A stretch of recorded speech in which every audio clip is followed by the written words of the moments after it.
And remember when Master had said that I would come to America, one day my mind went away from Ranchi, and all the boys were bothering me with little slips. And I went to the storeroom and told Rama, our servant, he was called brother, we called no one servant. He said, Brother Rama, do not tell anyone that I am here. And I fell into an ecstasy, and I saw myself in America. And I was talking to God, and I said, you are taking me there at last. My work is done here.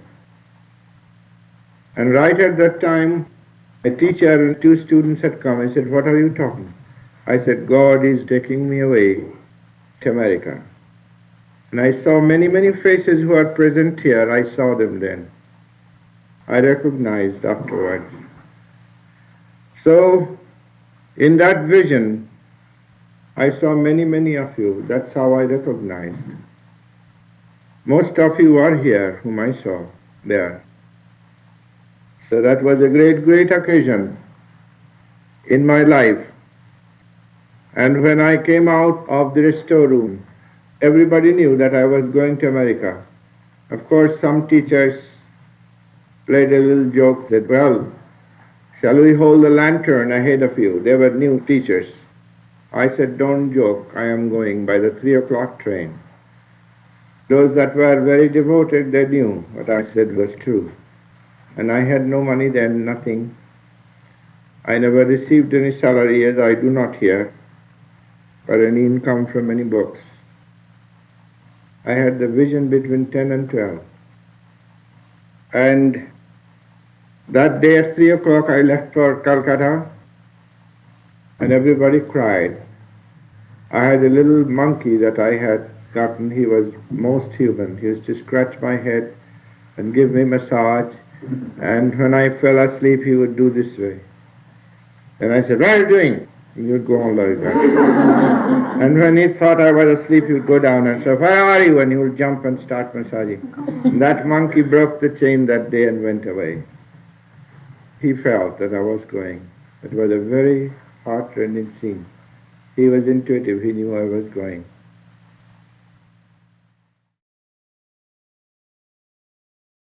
So my father asked me, it reached my father's ears, and he asked me, what is this nonsense? I hear you are going to America. I said, I am going. He said, who is going to finance you? I said, God. He said, I am not going to give it to you. I said, I never asked from you. But you never can tell. I said, you may change your mind. He said, never! This way. I said, that's all right. I didn't ask you. And next day, when I had gone out to meditate, getting ready to go, Master said, all paths are open. Father left a check with my sister, saying that I was very wrong to do that, to contradict you that way. God has urged me to give it to you. And he left enough money to buy passage in that cabin, first-class cabin. And I went back in the evening to return the check. I said, I can't take it from you because you must have been coerced by my words. He said, no. He said, I was adamant in not giving you anything because I didn't want you to go.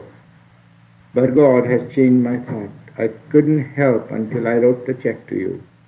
And he told me, don't take it from your father, but as a student of Lahiri Masha, the mission that you are going to preach. And he cried. He said, when are you coming back? I said, 3 months. If the Americans don't need me.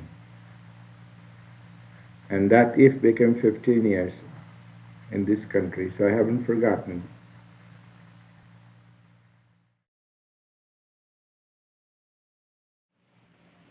I remember at home, if I didn't get my food at 10 o'clock, I used to call down the servants. So when I went to the hermitage in Benares, there was no talk of food at all. And oh, was the hunger gnawing in my stomach.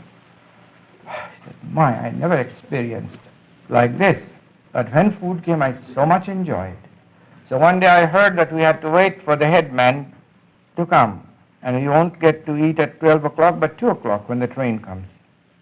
I said, Lord, hurry up the train. I was praying to the Lord, I cannot stand any longer. I never expressed my discomfiture inside, but I was praying. But the train was late. He arrived at 5 o'clock or 6. I said, isn't this enough, Lord? He said, now we eat. Then I heard he went to meditation. I said, would you hurry him up, please, until he finishes his meditation? 8 o'clock he came, his eyes looking brown. And so much food was given, I had 2 helpings. I was famished. And he was picking on food like that. So I said, look at this man, he doesn't appreciate good food. So when I went to his room and I was giving him a little massage, which is the custom, he said, you know, I was traveling on the train for 4 days and said the vibrations were so wrong, I didn't eat anything. I said, tell me, you mean to say you didn't eat anything? So what, he says. I didn't drink any water either. I have much more interesting things than food. And I said, shame on you. These few hours you fasted and look at you. And he understood what I was thinking. So I said, you must not ask any food. I said, I don't ask. But when I don't get it, I feel very hungry.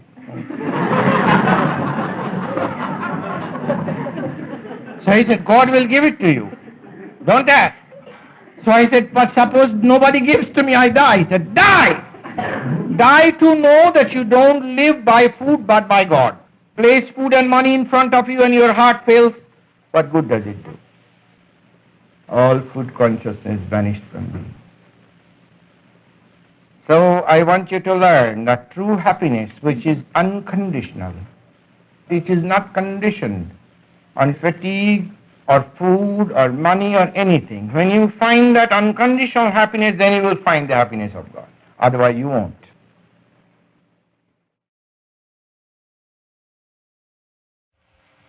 Movies has one fascination because I see the whole world as movies. I was in the booth and I saw the operator was reading a novel. And I saw this automatic machine was going on and the beam was causing on the screen a terrible horror picture. And I said, Lord, how is it? I have the whole show of the universe in front of me.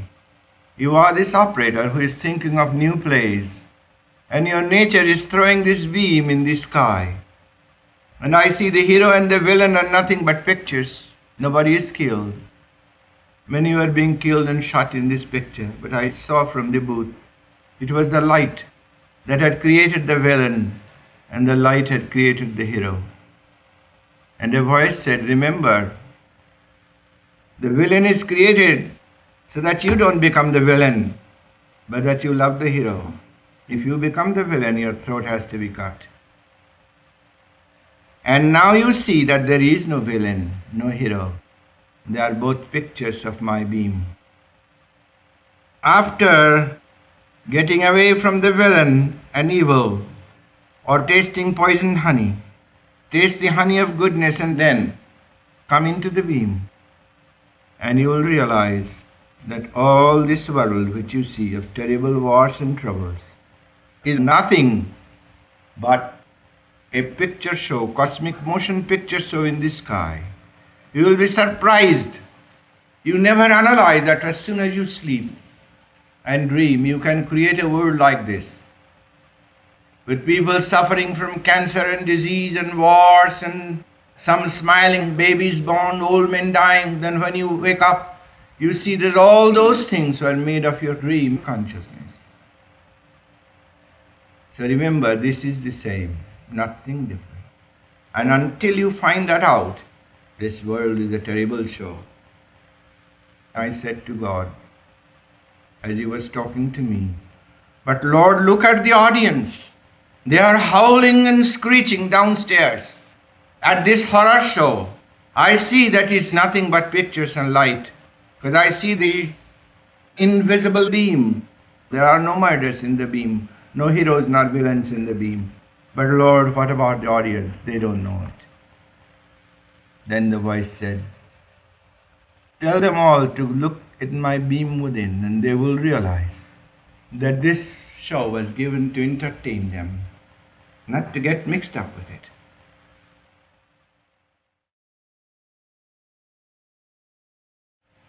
And that reminds me of my experience when I was once coming from New York to Los Angeles dressed this way. A movie actor was sitting in front of me. He was extremely disgusted with my long hair and this robe. He was openly sarcastic. But I was highly amused. I knew to be angry with him would be childish, and to let him go on being angry was also foolish, so I thought of healing him. I said, pardon me, why do you make such a face? He said, none of your business. I said, of course it's my business, because every time I look ahead I have to see your face. So he started laughing. He said, what an audacious person you are. I said, we will understand each other in a little while. I said, you know, in this world, we are all a little bit crazy and we don't know it. Because crazy people of the same kind mix with the same kind of crazy people. And I tell you, I know about your craziness. And if I were crazy like you would like me. And if you were crazy like I am, then we would like each other. But the thing is this, I know about your craziness, but you don't know what kind of craziness I have. And fools argue and wise men discuss. Let us discuss, and if at the end of the discussion, constructive discussion, I lose, I will follow you and be a movie actor. And I said, if you lose, you follow me. So we had a 2 hours discussion, and at the end of 2 hours he lost and I won, and I was saved from being a movie actor. The thing is, that's one of the greatest things Master said, that we are hypnotized by our environment and we can't see anything beyond the horizon of our experience.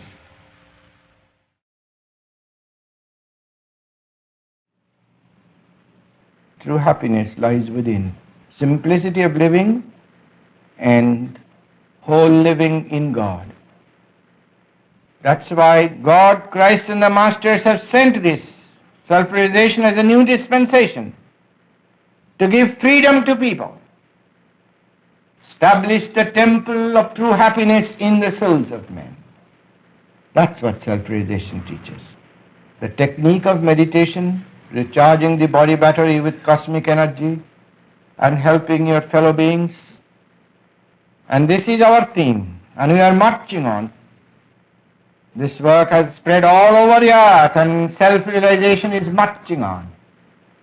For it is not a creed or dogma, but the science of the soul and spirit, how the soul descended from the cosmic consciousness into the earth and the body and the senses and property consciousness, how it can disengage itself from property and body consciousness by yoga concentration from the body itself and the plexus and then the ganglia, and reach the Christ intelligence in creation and God the Father, God consciousness beyond creation is the purpose of this work. And as you feel by the practice of Kriya Yoga, the presence of a happiness that you never felt before, the true happiness of meditation, the ever-increasing happiness of meditation produced by Kriya Yoga is the proof of the existence of God. This was the greatest thing Master told me.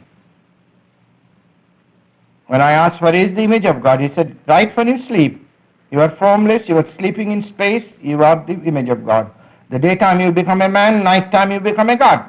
Be a God in ecstasy with ecstasy in the daytime and you are God all the time. I said, that made sense. When I practiced Kriya Yoga and was filled with ecstasy, the joy that I couldn't find eating ice cream or having an automobile ride or talking to people or playing, when I sat and practiced, I found the presence of God.